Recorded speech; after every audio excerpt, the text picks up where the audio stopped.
Concrete நினைவு சின்னத்தால் கீழ்வெண்மணி தியாகிகளுக்கு அவமானம் என்று விமர்சித்து அரசியல் அரங்கத்தை அதிர வைத்திருக்கிறார் ஆளுநர் RN ரவி. ஆளுநர் விமர்சனம் ஏன், அவருக்கு எதிரான போராட்டம் ஏன் என்பது குறித்து இந்த சிறப்பு தொகுப்பில் பார்க்கலாம்.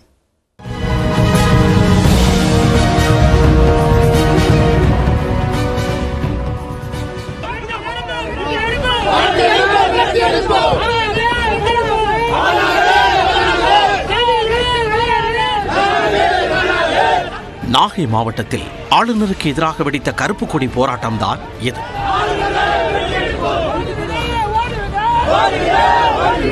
புதுக்கோட்டை, திருவாரூர் மாவட்டங்களிலும் மார்க்சிஸ்ட் கம்யூனிஸ்ட் கட்சியினர் போராட்டத்தில் ஈடுபட பரபரப்பு தொற்றிக்கொண்டது.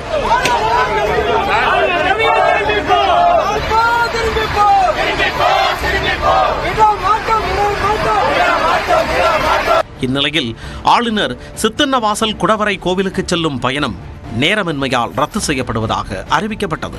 எனினும் ஆளுநருக்கு எதிரான போராட்டம் ஓயவில்லை. மேலும் போராட்டத்திற்கு ஆளுநரின் எக்ஸ் பக்க பதிவும் ஒரு காரணமாக சொல்லப்பட்டது.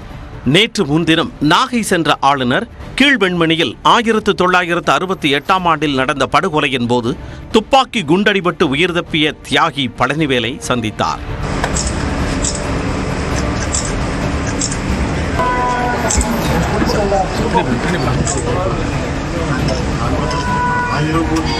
முன்னதாக ஆளுநரை சந்திக்க விரும்பவில்லை என தியாகி பழனிவேல் கூறியிருந்ததும் பெரும் சர்ச்சையை ஏற்படுத்தியது. கீழ்வெண்மணி பயணம் குறித்து தனது எக்ஸ் பக்கத்தில் பதிவிட்ட ஆளுநர், நிர்வாக அக்கறையின்மை மற்றும் ஊழல் குற்றச்சாட்டால் நாகை மாவட்டத்தில் தகுதி வாய்ந்த ஏழை மக்கள் பிரதமர் வீடு கட்டும் திட்டத்தில் பயன்பெற முடியவில்லை என தெரிவித்திருந்தார். பாட்டாளி வர்க்க சாம்பியனாக தம்மை அழைத்துக் கொள்ளும் அரசியல் கட்சியால் கீழ்வெண்மணி கிராமத்தில் ஓலை குடிசைகளை நிறைந்திருப்பதாகவும், ஓலை குடிசைகளுக்கு மத்தியில் விலை உயர்ந்த கான்கிரீட் நினைவு சின்னம் முரணாக அமைந்திருப்பதாகவும் இது கேலிக்குரிய அவமானம் என்றும் கடுமையாக விமர்சித்திருந்தார்.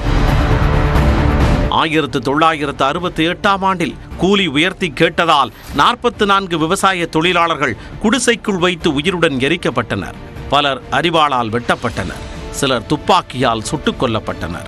வரலாற்றில் சொல்லுண்ணா துயரத்தை ஏற்படுத்திய இந்த கொடூர சம்பவத்தை நினைவுகூரும் நினைவு சின்னத்தை அவமான சின்னம் என்று ஆளுநர் விமர்சித்திருப்பது எதிர் விமர்சனத்திற்குள்ளாகி இருக்கிறது.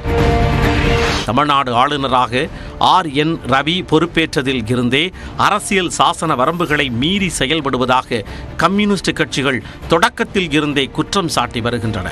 அத்துடன் கார்ல் மார்க்சின் சிந்தனை இருப்பவர்களுக்கும் இல்லாதவர்களுக்கும் இடையே நிரந்தர மோதலை ஏற்படுத்தியதாக அவர் பேசியதாகவும் குறிப்பிட்டு ஆளுநர் மாளிகையை முற்றுகையிட்டு போராட்டம் முன்னெடுக்கப்பட்டது.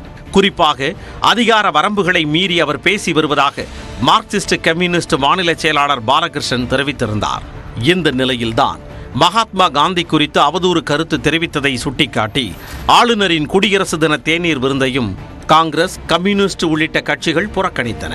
இந்நிலையில் ஆளுநரின் குற்றச்சாட்டிற்கு பதிலளித்துள்ள அமைச்சர் ரகுபதி, மாநில அரசை விமர்சித்து ஊடக வெளிச்சம் பெறவே ஆளுநர் இவ்வாறு தெரிவித்துள்ளதாகவும் அவருக்கு மீடியாமேனி என்றும் கூறியுள்ளார். பிரதமர் வீடு கட்டும் திட்டத்தில் வீடுகள் சரியில்லை என்றால் விளக்கம் கேட்பதை விடுத்து அரசின் நிர்வாக அக்கறையின்மை என்றும் ஊழல் என்றும் வாய்க்கு வந்ததை பேசியிருப்பதாகவும், கேரளா, தெலுங்கானா மற்றும் தமிழ்நாடு ஆளுநர்களுக்கு இடையே யாருடைய பெயர் ஊடகங்களில் அதிகம் வருகிறது என மறைமுக போட்டி நடக்கிறது என்றும் குறிப்பிட்டுள்ளார். ஆளுநராக இருந்து தன்னுடைய பணியை செய்தால் பிரச்சனையே கிடையாது. ஆளுநர்கள் அரசியல்வாதிகளாக மாறினால் பிரச்சனை. இன்றைக்கு நம்முடைய மேதகு தமிழ்நாடு ஆளுநர் அவர்கள் அரசியல்வாதியாக மாறுகின்ற போக்கைத்தான் இன்றைக்கு கடைபிடித்து வருகின்றார்.